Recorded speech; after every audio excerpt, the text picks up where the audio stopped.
torture keeps going. Kamoto Kambeveve.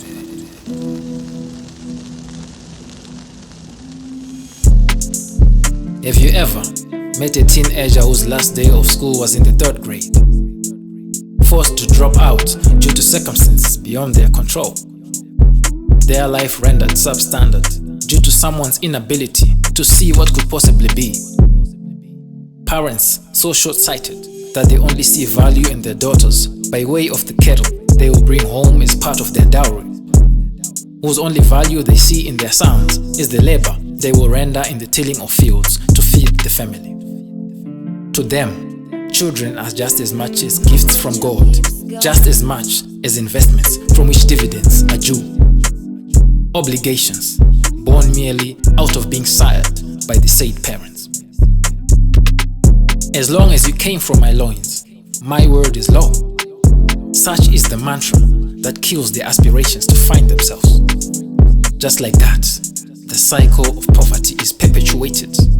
They do to their own offspring what was done to them, just like their parents did to them what had been done to themselves. They all simply know no better.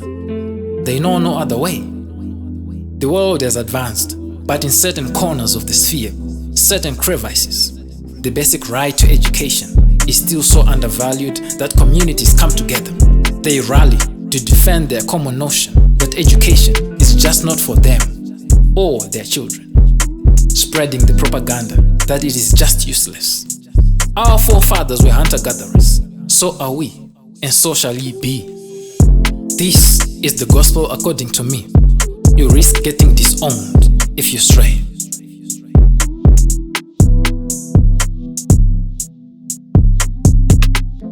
Young girls are groomed to be good wives from birth. Bear children, as if that is all there is to their existence. After all the bed has been made, the blame has been laid, I find myself asking, what's it mean for her? With that kind of reasoning that has to be stunted due to lack of opportunity. What are her aspirations? How high can they ever be? What are her standards? Who is a role model? Her own mother never set foot in school. And like her, the rest of her peers dropped out sooner or later, following in the footsteps of their forebearers. So what's life exactly gonna be for her? The kind of life she is already living appears to be what she has accepted, settled for. Bear in mind though, that for her it is not settling. She is living her best life because she knows no better. And whose fault is that? We really need to do more for the girl child. For as I said before, from the moment they are born, society has it out for them. Hell-bent on making sure that they submit not only to us men, but to the order of things orchestrated by the patriarchy. The so-called bedeviling, man-serving notions of a woman's definition. Who is gonna want to marry her? Yes, they say true love knows no bounds. But who exactly in this era is willing to put that theory to the test and seek her hand in marriage?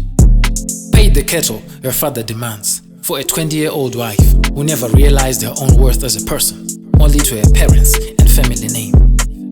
What kind of husband is she gonna have? 13 years later, at 33, her parents know not what to do with her now. They will accept any man who shows the slightest of interest in marrying her, even if he is feigning, end up resorting to benign cultures of kuitwa mkazi wenaka. She feels forced then, yet she doesn't realize that choice was taken from her ages ago, and these are just externalities of the small dictates that have been a lifelong shackles. From being a kid so full of potential to being reduced to a customary wife of an old madala, just because you were deprived of the right to attend school when you should have. Kamoto Kambeveve, kanopisa matanda mbele.